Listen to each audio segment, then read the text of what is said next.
बाप रे बेटे और उल कुदस के नाम से आमीन। मसीह यीशु में आप सबको शालोम। आज की पहली तिलावत मुकद्दस पौलुस रसूल का खत रोमियो की कलीसिया के नाम और उसके चौथे बाब में से ली गई है। आज की पहली तिलावत में ईमान के मतलब बात की गई है और लिखा गया है कि अगर ईमान शरीयत के लिहाज से मिलता तो ईमान बेफायदा था।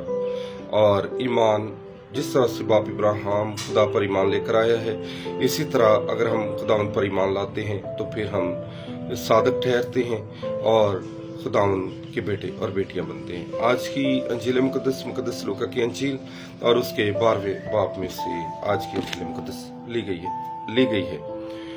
मेरे अज़ीज़ों, जब हम खुदा को सब मानने वाले लोग हैं जो ज़मीन और आसमान का खालिक व मालिक है, हमारे लिए खुदा ने, यीशु मसीह ने अपने बाप को हम सब पर मुंशिफ किया है, क्योंकि खुदा के बारे में हमारा इल्म नाक़िस है। खुदा वहां पर भी मौजूद है जहां पर हवा नहीं जाती है। खला, जमीन, आसमान, इसकी कोई हद नहीं है, लेकिन खुदा के कामों से हम पर जाहिर होता है कि खुदा मौजूद है। खुदा ने जमीन आसमान को बनाया और इसी तरह से तकवीन हमें बताती है कि खुदा ने ही तमाम चीज़ों को पैदा किया है।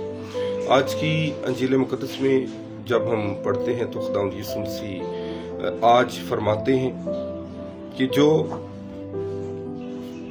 कोई इब्ने इंसान के खिलाफ बात कहे तो वो माफ किया जाएगा, मगर जो कि रूह कुदस के हक में कुफर कहेगा उसे माफ ना किया जाएगा। जिनके कान हो वो सुन ले। कितनी हैरत अंगेज बात है कि लोगों बदरूहों को तो देख लेते हैं, बदरूहें आसानी से नजर तो लोगों को आ जाती हैं, यकीन भी कर लेते हैं, लेकिन रूह कुदस की मौजूदगी को महसूस नहीं करते हैं। रूह कुदस के 7 तोहफे हमें बख्शिश में मिले हैं और हमें कुव्वत देते हैं कि खुदा की बंदगी और सताइश करते रहें। रूह के फल मोहब्बत, खुशी, सलामती, सब्र, नेकी, ईमानदारी, हलीमी और परहेजगारी है। पास नेमतें तो तरह तरह की हैं और खिदमतें भी तरह तरह की, मगर खुदावंद एक ही है।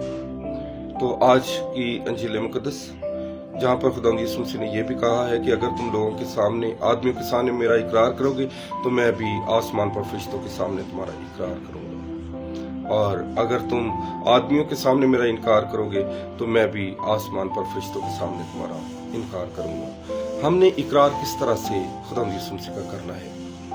ईमान, अगर ईमान की बात की जाती है, ईमान के मतलब तो शयातीन भी जानते हैं कि ईमान क्या है। अगर हम ईमान रखते हैं और अमल हमारी जिंदगी में नहीं है तो फिर ये बेफायदा है। ईमान ही से हम सादक ठहरते हैं और यकीन भरोसा खुदा पर रखने से बाप इब्राहिम को बरकत मिली और तमाम कौमों का बाप हो गया। और इसी तरह से मेरे अज़ीज़ों, आज मेरे लिए और आपके लिए आदमियों के सामने, सबके सामने हमने खुदा यीशु मसीह का इकरार करना है और उसी को हमेशा मुबारक कहना है। आज का दिन मेरे लिए और आपके लिए बाइस से बरकत ठहरे। खुदा हम सबको बड़ी बरकत दे। आमीन।